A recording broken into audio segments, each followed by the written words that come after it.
Hello, everyone, and namaste. Happy Friday. Well, on this Friday, we bring a special topic on therapeutic yoga for women who are going through perimenopause and menopause. We have Lindsey with me. She's joining me live from UK. She is a yoga therapist focusing her PhD on menopause and how yoga therapy can be beneficial. Thank you so much, Lindsey, for joining me. And My namaste. pleasure. Thank you for having me. All right, let's just start with what menopause is and how yoga therapy can help. Great. So menopause, for many women, we go through a period of perimenopause, which can last for some women for many years before we actually get to the postmenopause status. And we know when we've reached that, when we haven't had a period for 12 months consecutively. So up until that, we're in this perimenopause state. Now, for many of us, this can bring a variety of different symptoms, which could be vasomotor symptoms, which are known as your night sweats and your hot flashes. We can experience anxiety and depression. For many of us, we get brain fog and we can feel forgetful. And we can lose confidence because of all of these things as well. And because of a lot of the symptoms that we suffer with, that can then affect our sleep. So for many of us, our sleep is disturbed. And then that in turn affects how we show up every day. For example, how we show up at work, in our personal life. We all know what it's like if we don't have a good night's sleep. We can really struggle mentally and physically. We may not eat as well. We may not feel the same desire to and motivation to exercise and look after ourselves. So it really becomes this kind of cyclical loop, if you like. You know, we experience a lot of these symptoms and then that impacts our day-to-day life. Now, around 20% of us may not even notice. We might sail through, okay? And there's about 80% of us which will experience a lot of these symptoms, along with things like joint and muscle pain. Some of us might experience hair loss. So the symptom list is really quite vast. Now, for out of the 80% of us that will maybe suffer from some symptoms, there's quite a great number that might find that it's quite intense and has a real negative impact on our lives. And for many of us, we don't always understand why. And then sometimes we go to our GP with these issues, and sometimes they don't always understand what's going on either, which can leave us feeling quite confused. So from a yoga therapy point of view, where we can come in and areas that we can help with are things like the night sweats and the hot flashes. So for many women, they can be the most bothersome thing at all. And there's been studies done on yoga, mindfulness, breath work, and they have been shown to reduce the prevalence of the night sweats and hot flashes. And a lot of it is because our approach to it. So when we practice mindfulness, for example, it allows us to view things from a different perspective. So, and it can improve how bothered we are by the vasomotor symptoms.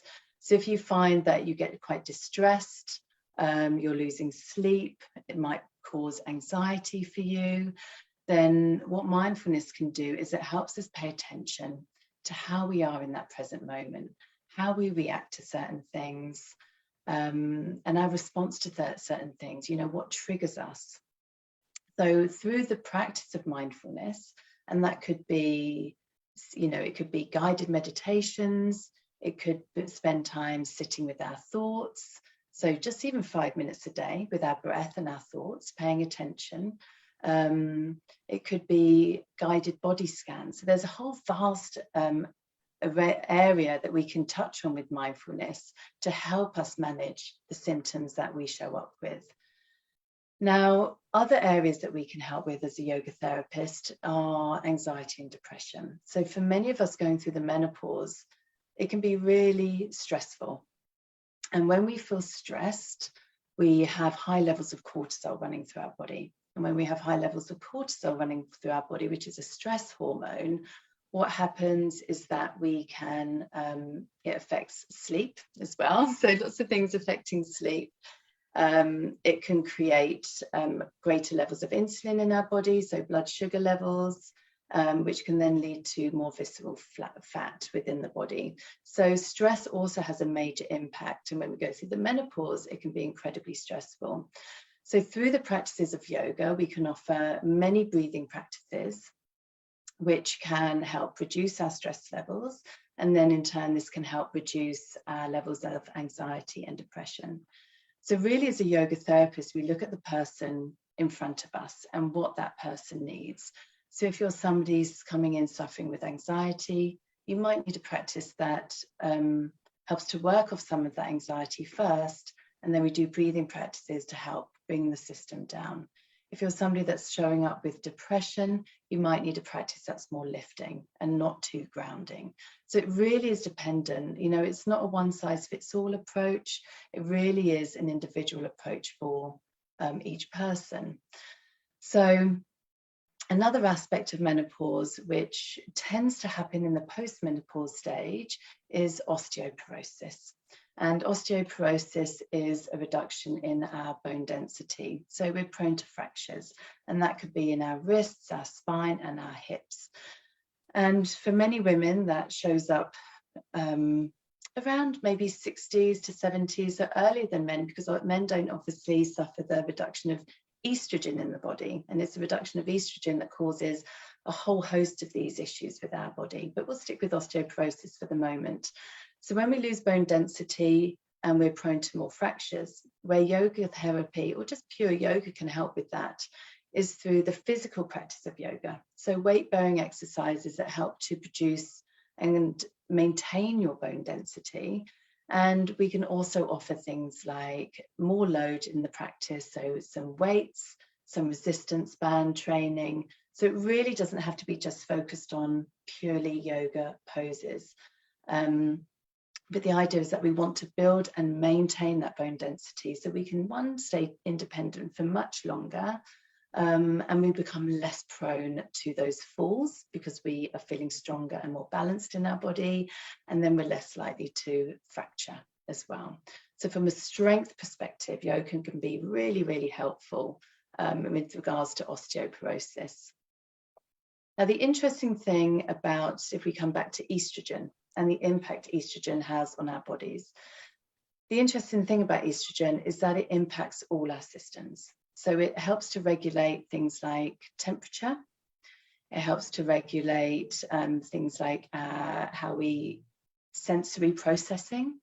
And in estrogen receptors are found all over the body. So apart from just in the physical body, they are also found in the brain. Now, what's interesting about this is that you have receptors in what is called your hypothalamus, which is also linked to regulation of body temperature. So this is where the vasomotor symptoms come in, right? The hot flashes and the night sweat. So then we can start to see how everything is linked. Estrogen receptors are also found in areas of our brain which are linked to attention and memory and emotion and learning. So when women talk about brain fog and forgetfulness, where women talk about feeling highly emotive, whether it's anger or irritation or frustration, this all starts to make sense. So the minute estrogen starts to drop in the body and it starts to fluctuate and eventually lose estrogen completely, it all makes sense as to why these symptoms show up. So that's the neurological side. Okay, so it's not just to do with our ovaries. Everything in the body is communicating. So the hypothalamus in the brain actually helps to stimulate the production of estrogen in our ovaries. You can see that everything is communicating from our brain to our ovaries all throughout our body. The other areas that estrogen impacts, which again is really interesting, is that it helps to regulate our insulin. So when estrogen starts to decline, the blood sugar levels go up, and that's when it turns into visceral fat, so around our stomach. And so this can then become an issue for obesity and diabetes too. It all becomes linked, and then we have risks for hypertension, and then these are all risks for also cardiovascular diseases. So once we hit the menopause stage, all of these added associated health risks, for some of us, can become quite real. And the other thing estrogen helps to regulate, honestly, the list is endless, is cholesterol levels. So when it starts to decline and we have less regulation of our cholesterol levels, we have on the risk of gaining more plaque in our arteries, which is a risk for strokes. So all of this is interlinked. And where yoga therapy can come in from this side, so apart from the physical practice of yoga, which can help with weight gain, we can also work with hypertension, so high blood pressure, and we can do that through relaxation practices. So restorative yoga, for example, yin yoga, where we're doing slow, steady stretches, holding stretches for longer, and many breathing practices can be incredibly powerful for bringing down our nervous system, lowering our blood pressure, less stress, and obviously stress is a major factor for cardiovascular disease. So it really doesn't just help just with the menopause and the menopausal symptoms, it can help with all the associated health risks of menopause as well. So it's a really interesting area to be working with. And if you think that a third of our life is spent in postmenopausal status or stage, it's really important that we learn how to look after ourselves. So whether that's learning through diet, what we can eat, so that would be obviously somebody working in nutrition that can help you with that, but obviously movement and exercise. And when we consider that movement and exercise increases things like our dopamine and serotonin, so our feel-good hormones, that all helps to ward off the negative symptoms of menopause. And that is something that we can all do through the practice of yoga, through many breathing practices that can help. And I think one of the major things is being able to reduce stress, which has a major impact on all of our systems in the body. So yes, it's there's many areas to consider with yoga and yoga therapy, and areas that we can help with the menopause. I think that's great. Could you name a couple of breathing practices that women, at least women, Absolutely. can do? And then just so they can Google it, or just a simple demo for absolutely. So a couple of really good practices to do are alternate nostril breathing, which I can do a demo of, and also coherent breathing. And both of these practices are about bringing balance in the body. Now, coherent breathing is also known as the 6-6 breath. So you breathe in for a count of 6 and you breathe out for a count of 6.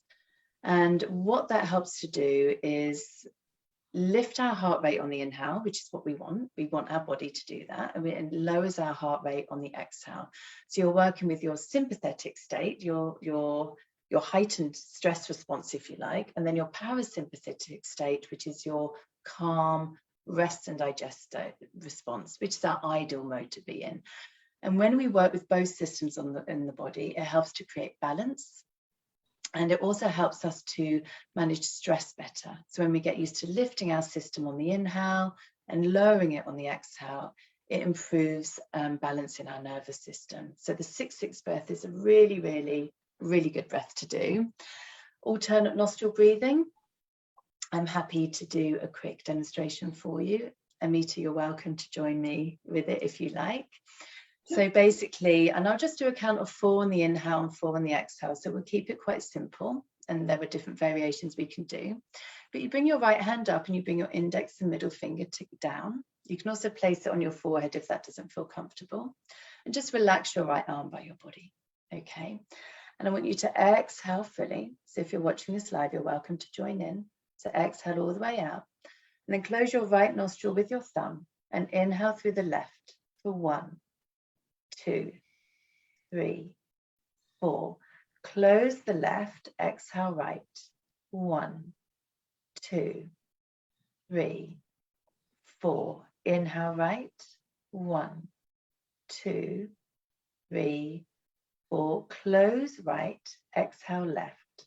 1, 2, 3, 4. One more round. Inhale left. 1, 2, 3, 4. Close left, exhale right. 1, 2, 3, 4. Inhale right. 1, 2, 3, 4. Close. Exhale left. 1, 2, 3, 4. And release your hand. So it's a very short bit of alternate nostril breathing for you. And again, it comes back to the right nostril and the left nostril go through different stages throughout the day. So you might notice one is more clearer than the other. So when your right nostril is clear, it correlates with the left side of your brain, which is your kind of logic and your learning. When the left nostril is clear, it correlates with your right side of the brain, which is more creative and emotional. So the idea is it's all about homeostasis, right? Bringing balance to our body, and our body is constantly working towards homeostasis, constantly working towards balance. So those two breathing practices can be really quite powerful to do. Beautiful. I think, thank you so much for making it so simple to understand. And a lot of women, they don't know, actually, they start taking all kind of different pills, but they don't know if they start doing yoga, therapeutic yoga, that can start helping them manage their symptoms that they get, right? There is so much that can be done. And I think it's the understanding and knowing that what we're going through is normal. It's a normal process. You know, it's not a disease, it's not an illness, but we can improve the symptoms for it through movement, through exercise, through breath work and mindfulness. All these things are really key components in making our journey through menopause as smooth as possible. Absolutely. Thank you so much, Lindsey, for being with us. Thank you. My pleasure. For your support. We are launching our beautiful platform that we have been building for the last 1 year with so much love and passion. I can't wait to share it with the whole world. And Lindsey is going to be our chief yoga person there. So just wanted to share that. Very excited. Thank you so much. Thank you for your time. Namaste. Thank you. Bye-bye. Namaste.